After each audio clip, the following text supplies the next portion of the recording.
Supreme court ने वक्फ संशोधन अधिनियम 2025 की संवैधानिक वैधता को चुनौती देने वाली याचिकाओं पर पिछले 3 दिन लंबी बहस चली। कोर्ट ने पक्ष और विपक्ष दोनों को अपनी बात ध्यान से पूरी तरह से रखने का मौका दिया। नमस्कार, मैं हूं नीलू। तो आइए अब आपको बताते हैं कि इस 3 दिन में पक्ष और विपक्ष की ओर से क्या क्या बड़ी दलीलें दी गई हैं। वो 3 दलीलें क्या हैं, मयंक जरा बताइए। मेरे साथ मयंक है। मयंक, 3 वो दलीलें क्या हैं जिस पर ये पूरी बहस इन 3 दिनों में देखने को मिली? देखिए, 3 दिनों की जो बहस हुई उसमें जो कुछ अहम बिंदु थे जिनको लेकर जो है सरकार और जो याचिका करता है इनके बीच में जो है बहुत ही जबरदस्त वकीलों के बीच में बहस देखने को मिली।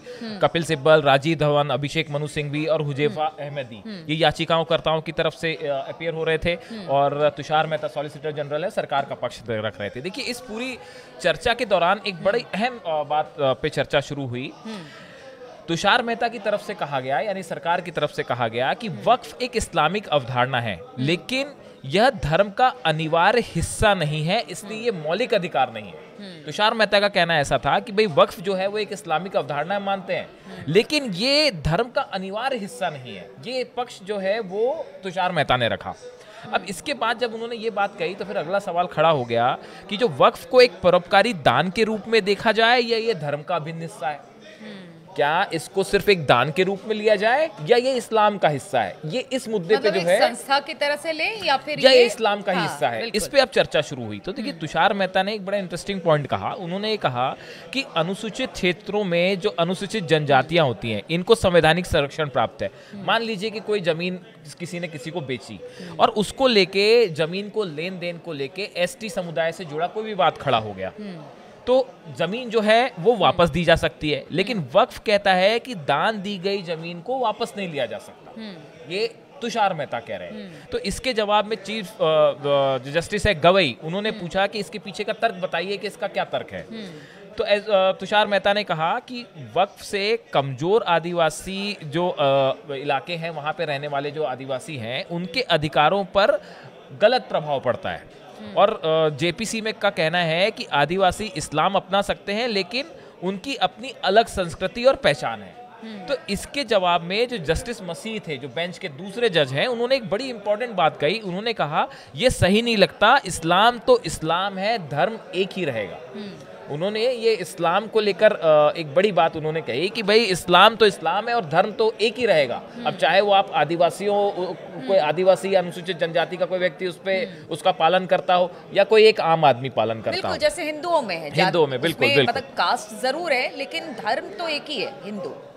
उसी को लेकर ये सारी बातें की गई है। देखिए, इसके बाद जब ये बात आगे बढ़ी तो तुषार मेहता ने कहा कि जेपीसी का कहना है कि अनुसूचित क्षेत्रों में जो एसटी समुदाय के लोग हैं वो इस्लाम का उस तरह से पालन नहीं करते जितना बाकी जगह होता है। तो इसके जवाब में जो जस्टिस मसीह है, उन्होंने कहा कि आप ये कैसे कह सकते हैं, इस्लाम धर्म हर जगह एक जैसा ही रहता है, हालांकि सांस्कृतिक प्रथाएं अलग अलग हो सकती है। ये बड़ा इंटरेस्टिंग डिस्कशन था जिसमें इस्लाम का भी जिक्र हुआ और जस्टिस मसीह ने कहा कि इस्लाम धर्म हर जगह एक जैसा ही रहता है, हालांकि सांस्कृतिक जो मान्यताएं होती हैं, प्रथाएं होती हैं, वो अलग अलग हो सकती हैं। वो ये इस पूरे फ्रेमवर्क में इस एक मुद्दे को लेकर बड़ी इंटरेस्टिंग चर्चा थी।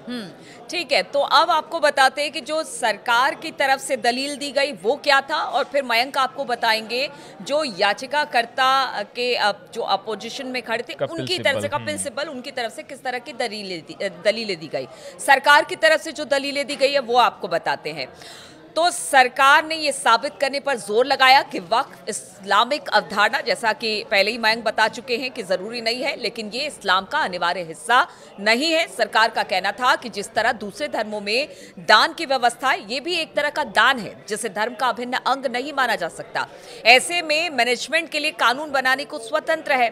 दूसरी बड़ी बात सरकार की तरफ से जो कही गई है उसमें कहा गया कि याचिकाकर्ता वक्फ को लेकर कहानियां गढ़ रहे हैं, भ्रम फैला रहे हैं, साथ ही वो इस कानून से बिल्कुल भी प्रभावित नहीं होने जा रहे।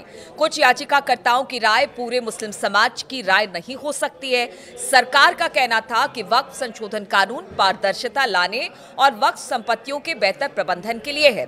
तीसरी बात सरकार ने जो महत्वपूर्ण रखी, जो कि उनकी दलील थी, सरकार ने कहा कि पूरी दलील में वक्फ बाय यूजर यानी कि इस्तेमाल के आधार पर वक्फ मानी जाने वाली संपत्तियों के सिद्धांत को ये कहकर आखिर खारिज करती रही है कि ये मौलिक अधिकार है और सरकार का ये कहना था कि वक्फ बाय यूजर का दुरुपयोग नए कानून से रुकेगा। साथ ही बोर्ड के गठन से गैर मुस्लिम होने की जो बात सामने आ रही है उससे कोई फर्क नहीं पड़ता कि सरकार की तरफ से एक दलील और है सरकार ने जो दिया। सरकार ने कहा कि अभी भी बिना रजिस्ट्रेशन के वक्फ मान्य नहीं होगा। ये बहुत बड़ी दलील थी जिसको लेकर वो जो 3 बिंदु है जिसके आसपास ये दलीलें चल रही थी मयंक, उसी को लेकर उन्होंने कहा कि कलेक्टर यानी कि जहां तक राजस्व अधिकारी के दखल का सवाल है तो वो केवल रिकॉर्ड में बदलाव कर सकता है, पर असल मालिकाना हक केवल अदालत ही तय करेगी। यानी कि पहले भी कहा गया था कि आप अदालत जाइए, अदालत तय करेगी, ना कि वक्फ बोर्ड तय करेगा। और पांचवा एक और अहम दलील थी, सरकार ने कहा कि कानून आने से सरकारी और निजी जमीनों पर वक्फ के नाम पर होने वाले कब्जे को रोका जा सकेगा। फायदा उठाने वाले कुछ एक लोगों की गतिविधियों पर रोक लगाई जाएगी।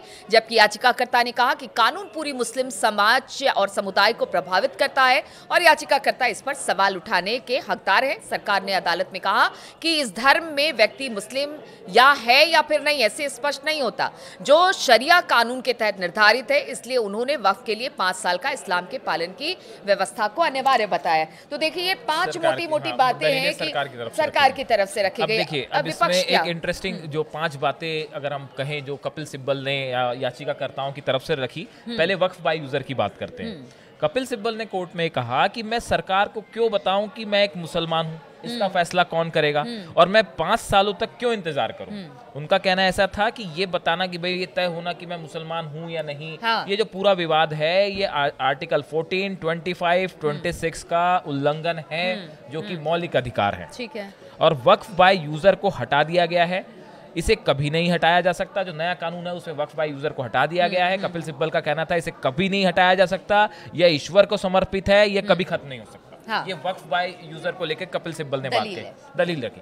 दूसरी बड़ी दलील जो कपिल सिब्बल की तरफ से रखी गई यानी याचिकाकर्ताओं की तरफ से रखी गई, उन्होंने कहा कि वक्फ की जाने वाली किसी भी संपत्ति पे जब विवाद होता है तो नए कानून के मुताबिक कलेक्टर उसकी जांच करेंगे। हाँ। और कलेक्टर जो है वो सरकारी आदमी है। यही चीज ऑब्जेक्शन हमें। हाँ। ये बड़ा एक मुद्दा जो था वो तीनों दिन इसमें विवाद में कहीं ना कहीं इसका जिक्र होता रहा कि कपिल सिब्बल का कहना ऐसा था कि साहब जो कलेक्टर होगा वो तो सरकारी अधिकारी होगा, तो अब वो, और दूसरी बात जांच की कोई समय सीमा नहीं है। तो इसमें कपिल सिब्बल ने ये आशंकाएं जताई कि भाई उसमें तो फिर जो है सरकार का पक्ष ही कलेक्टर सामने रखेगा और जब तक रिपोर्ट नहीं आता कि संपत्ति वक्फ की हो सकती है या नहीं है, मतलब जब तक ये जांच चलेगी कि संपत्ति वक्फ की है या नहीं है, तब तक उस जमीन संपत्ति का कंट्रोल वक्फ के पास नहीं रहेगा। तो इसको लेकर उन्होंने सख्त आपत्ति जताई कि भाई ऐसा नहीं होगा। मामला कोर्ट में लटका रहे। फिर जो तीसरी बात उन्होंने कही है वो ये कही कि वक्फ करने वाले का नाम और पता, वक्फ करने का तरीका और वक्फ की तारीख मांगी गई। हाँ, कई बार तो बहुत पहले की जमीन। कपिल सिब्बल ने कहा साहब ऐसी बहुत सारी संपत्तियां हैं जिसको 200 साल पहले से वक्फ कर दिया गया है, तो ऐसी चीजों का हिसाब देना, रखना, उसके कागज सामने रखना ये बड़ा मुश्किल है। बहुत सारी चीजें ऐसी हैं जो कि बहुत सालों से पुरानी है, जो कि वक्फ के पास प्रॉपर्टी है, तो अब इसका हिसाब किताब कैसे सामने आएगा, तो उसको लेकर उन्होंने जो सख्त आपत्ति जताई। वैसी एक जो है कि वक्फ में सदस्य कितने मुस्लिम और गैर मुस्लिम, इसको लेकर बड़ी जबरदस्त जो है बहस हुई है सुप्रीम कोर्ट में। सिब्बल ने कहा नया कानून कहता है कि जैसे ही किसी भी इमारत को एसआई एक्ट के तहत प्राचीन संरक्षित इमारत घोषित कर दिया जाता है उस पर वक्फ का अधिकार खत्म हो जाएगा। इसको लेकर उन्होंने आपत्ति जताई। फिर उन्होंने कहा कि वक्फ कानून में प्रावधान किया गया है कि धर्मांतरण के जरिए इस्लाम अपनाने वाला व्यक्ति 5 साल से पहले वक्फ नहीं कर सकता। अच्छा। इसको लेकर भी जो उनकी बड़ी बहस थी। और वैसे ही उन्होंने ये कहा कि जो अब 11 सदस्यों में से 7 अब गैर मुस्लिम हो सकते हैं, जो सदस्य जो है जो कि अपॉइंटी होंगे उसमें, जिनको उसका मतलब जिसे पदेन सदस्य कहते हैं बनाया जाएगा, उसमें से गैर मुस्लिम, तो उसमें अब गैर मुस्लिमों की संख्या भी जो है काफी ज्यादा बढ़ जाएगी। तो उसको लेके कपिल सिब्बल ने आपत्ति जताई। याचिकाकर्ताओं का कहना ऐसा था कि भाई मुस्लिम, इसमें सिर्फ मुस्लिम ही होने चाहिए। तो इसको लेके एक जबरदस्त विवाद था। और फिर कपिल सिब्बल ने धार्मिक स्वतंत्रता पर हल मामला बताया इसको।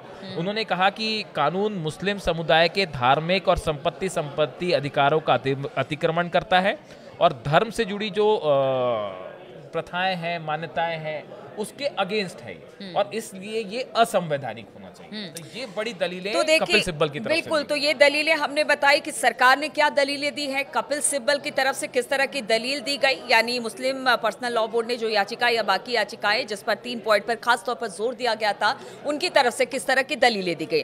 देखिए, अब फैसला सुरक्षित रख लिया गया है। फैसला कब आएगा इसकी तारीख अभी नहीं दी गई है, बहुत जल्द वो तारीख भी आ जाएगी और सबको इंतजार है कि क्या वक्फ संशोधन कानून कंटिन्यू किया जाएगा या फिर इसके कुछ नियमों में बदलाव किया जाएगा। सबकी निगाह अब बस कोर्ट के फैसले पर है कि कब ये फैसला आएगा और किसके पक्ष में आएगा और किन किन बिंदुओं पर आएगा। लगातार इस पर हमारी भी नजर बनी रहेगी। आप हमारे साथ इस चर्चा में जुड़े और हमारी तमाम जानकारियां साझा की। बहुत बहुत शुक्रिया आपका हमारे साथ जुड़ने के लिए।